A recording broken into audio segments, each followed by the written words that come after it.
আসসালামু আলাইকুম honourable viewers, কেমন আছেন আপনারা? আশা করি ভালো আছেন। আমিও আলহামদুলিল্লাহ ভালো আছি। আজকেও একটি অত্যন্ত চমৎকার গল্প নিয়ে এসেছি, মনোযোগ দিয়ে শুনবেন। সমুদ্রের মাঝখানে এক জাহাজ ঝড়ের কবলে পড়ে লণ্ডভণ্ড হয়ে গেল। এই জাহাজে বেঁচে যাওয়া একটি যাত্রী ভাসতে ভাসতে একটি দ্বীপে এসে পৌঁছালো। জ্ঞান ফেরার পর সে প্রথমেই আল্লাহ পাকের কাছে শুকরিয়া আদায় করলো এবং তার জীবন রক্ষা করার জন্য আল্লাহকে ধন্যবাদ জানাইলো। প্রতিদিন সে দ্বীপের তীরে এসে বসে থাকতো যদি কোনো জাহাজ তাকে এসে উদ্ধার করে সেই আশায়, এবং আল্লাহ পাকের কাছে শুধুমাত্র প্রার্থনা করতে থাকলো তাকে যেন বাঁচানোর জন্য কোনো জাহাজ তীরের দিকে আসে। কিন্তু প্রতিদিন তাকে হতাশ হয়ে ফিরতে হয়, কোনো জাহাজ সে দেখতেই পায় না।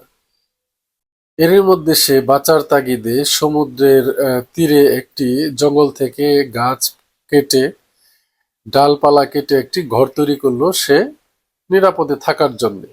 সে প্রতিনিয়ত বন থেকে ফলমূল নিয়ে এসে এবং সমুদ্র থেকে মাছ ধরে সে খাবার আহরণ করত, এবং এইভাবেই তার দিনকাল চলতে থাকলো।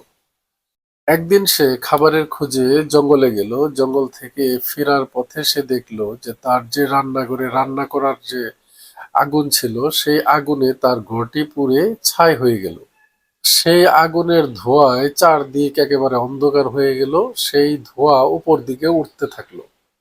সেই ধোঁয়ায় আকাশ বাতাস এক হতে থাকলো এবং সে চিৎকার করে চেঁচামেচি করে কান্নায় মাটিতে লুটিয়ে পড়লো।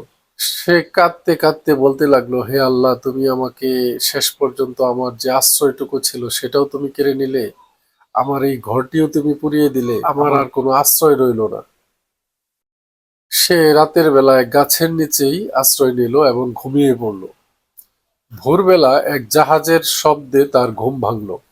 জাহাজটি সেই দ্বীপের দিকেই তাকে উদ্ধার করার জন্য আসছিল। সে খুবই অবাক হলো এবং দৌড়িয়ে গিয়ে তাদেরকে বলল যে, তোমরা কিভাবে বুঝলে যে আমি এই দ্বীপে আটকে গেছি বা আটকা পড়েছি? জাহাজের ক্যাপ্টেন তখন এসে বলল যে, তোমার জ্বালানো আগুন থেকে যে ধোঁয়া হচ্ছে, সেই ধোঁয়া আমরা দূর থেকে দেখে বুঝতে পেরেছিলাম যে এই দ্বীপে হয়তোবা কেউ আটকা পড়েছে। তো তোমার জ্বালানো আগুন থেকেই আমরা কিন্তু বুঝতে পেরেছি যে তুমি এখানে আটকা পড়েছো, সেই ধোঁয়া থেকে আমরা বুঝতে পেরেছি। তাই আমরা তোমাকে উদ্ধার করার জন্য এই দ্বীপের দিকেই রওনা হয়েছিলাম এবং এসে তোমাকে পেয়েছি।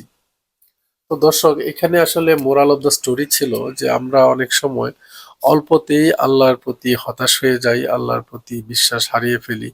এটা আসলে ঠিক না। আল্লাহ যে সর্বদাই আমাদের পাশে আছেন, আমাদের পরীক্ষা নেন, নানানভাবে আমাদেরকে পেরেশানিতে ফেলে আবার সেখান থেকে উদ্ধার করেন, আমাদেরকে বিপদের মধ্যে ফেলে আবার সেখান থেকে তিনিই উদ্ধার করেন।